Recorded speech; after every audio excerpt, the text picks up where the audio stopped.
User ID password দিই, password দেওয়ার পরে এইখান থেকে আমাকে যেটা করতে হবে লগ ইন করতে হবে। লগ ইন হওয়ার পর বাজেট এক্সিকিউশনে ক্লিক করব।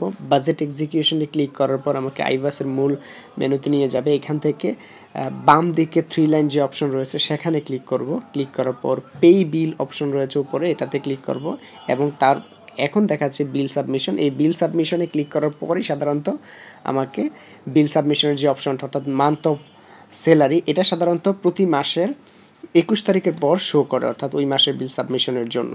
সো এখান থেকে গোতে ক্লিক করব। সো এখান থেকে আমি জাস্ট সাবমিটে ক্লিক করব বিল সাবমিশনের জন্য। সো সাবমিটে ক্লিক করার পর রেজিস্টারকৃত নাম্বারে ওটিপি যাবে। সো সেই ওটিপিটা আমাকে এখানে কি করতে হবে, ইনপুট করতে হবে। ওটিপি চলে আসছে, ওটিপিটা ইনপুট করে দিচ্ছি। এবার ওকেতে ক্লিক করছি। ওকেতে ক্লিক করার পর সাকসেসফুলি আমার বিলটা সাবমিট হয়েছে এবং সাথে সাথে ইনভয়েস নাম্বারটা কিন্তু এখানে দেখাচ্ছে।